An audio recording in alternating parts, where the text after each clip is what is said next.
Forçado pela falta de sensibilidade e bom senso, tanto pela parte da CBF quanto pela parte da Conmebol, o Inter acabou retomando seus treinos nessa terça-feira.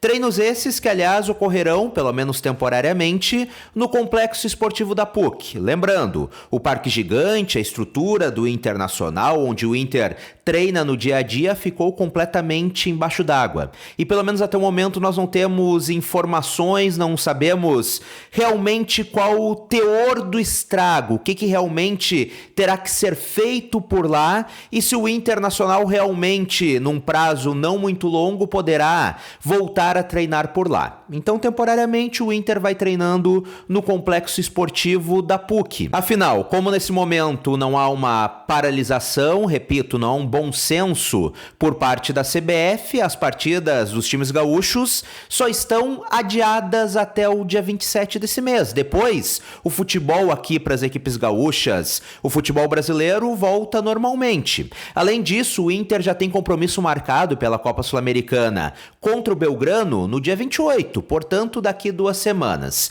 Então, diante disso tudo, diante deste cenário inacreditável, repito, de falta de bom senso e sensibilidade por parte das duas confederações, CBF e Conmebol, o Inter se viu obrigado a retomar os treinos após 12 dias. E já que retomou, a gente tem que vir aqui e conversar sobre futebol. Afinal, não tem o que fazer, o Inter, mesmo sem poder atuar no estádio Beira-Rio, mesmo sem poder treinar em seu CT, vai ser obrigado a jogar. Então vamos falar sobre este retorno desta rotina de treinamentos e também sobre os futuros jogos do Internacional. Primeiro ponto, sobre este primeiro treino após 12 dias, sobre essa retomada de trabalhos. O técnico Eduardo Cudê teve algumas ótimas notícias no que se refere a dentro de campo. Isso porque ele deve ter força máxima, ou ao menos o mais próximo disso contra o Belgrano pela Copa Sul-Americana.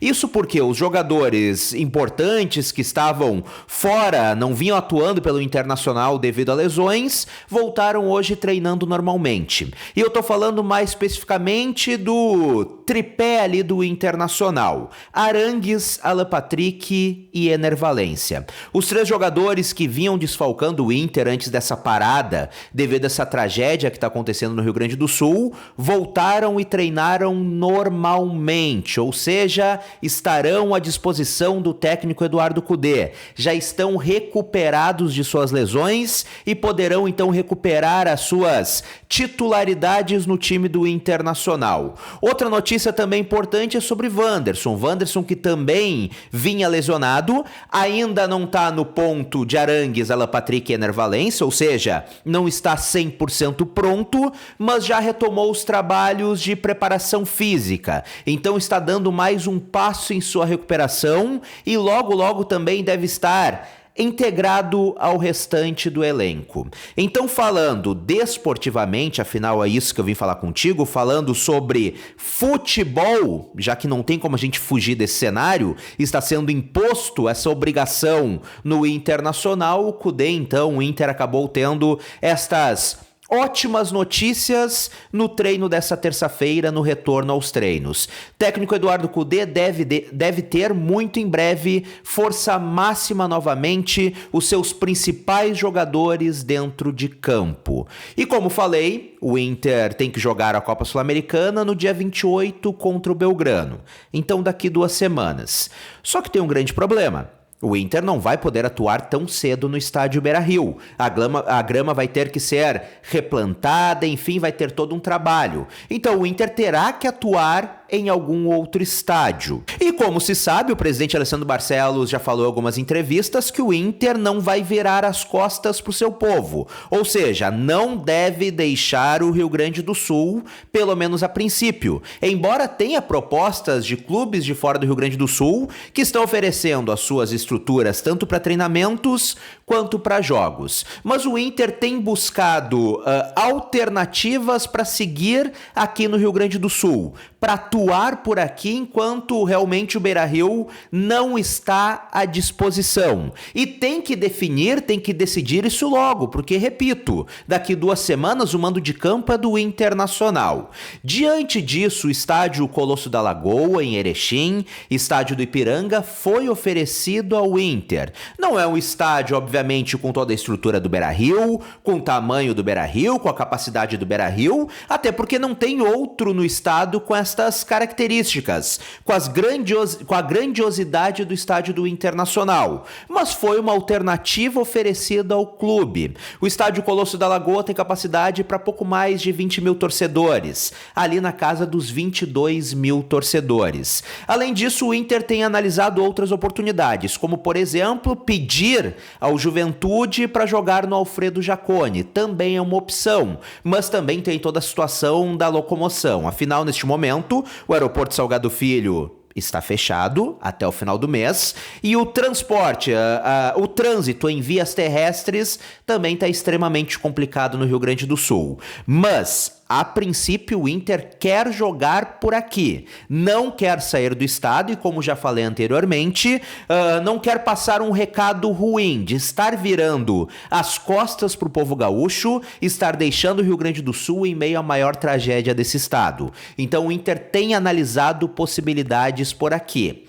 Porém, a informação que eu tenho é que, embora prioridade seja conseguir jogar no Rio Grande do Sul, o Inter ainda não descarta completamente atuar fora do estado. Isto porque tem toda a situação da logística. Ou seja, não está descartado, talvez, mudar, porque é o que o Inter vai ter que fazer, mudar a sua delegação para treinar e atuar em outro estado, que fique com uma logística melhor para quando o Inter não tiver o mando de campo. Ou seja, para quando o Inter oficialmente tiver que atuar fora de casa, ou seja, fora do seu mando de campo. Então, o Inter não descarta atuar e treinar em uma cidade que facilite essa logística. Então, repito, embora o presidente Alessandro Barcelos fale publicamente que o Inter não vai virar as costas para o seu povo, esta possibilidade de treinar e jogar fora do Rio Grande do Sul não está descartada.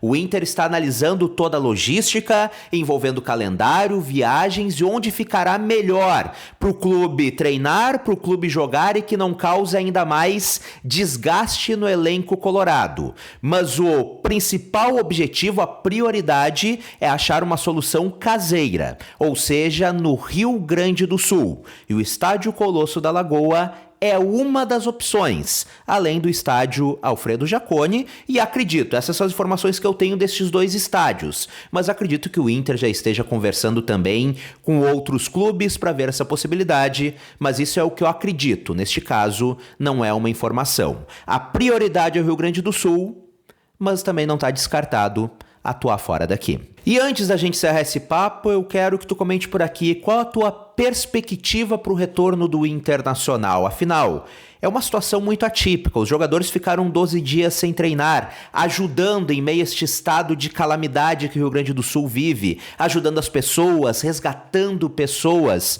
Como é que tu acha que vai ser esse retorno? Porque, sinceramente, a gente não tem praticamente cabeça para pensar em futebol. Futebol não deveria ser prioridade nesse momento, mas infelizmente é o que está sendo imposto aos times gaúchos devido à falta de tato, de sensibilidade por parte das confederações. Então o que tu espera desse retorno? Tu acha que a parte psicológica vai afetar os atletas? Tudo isso que está acontecendo, jogar fora de casa, não poder atuar no Beira-Rio perto de sua torcida, tu acha que isso vai afetar o desempenho do Inter dentro de campo? Eu particularmente acredito que sim, mas quero saber a tua opinião. E se tu ainda não é inscrito no canal, muito importante, clica aqui embaixo em inscrever-se e ativa as notificações no sininho. Um grande abraço, saudações coloradas, até a próxima e tchau, tchau!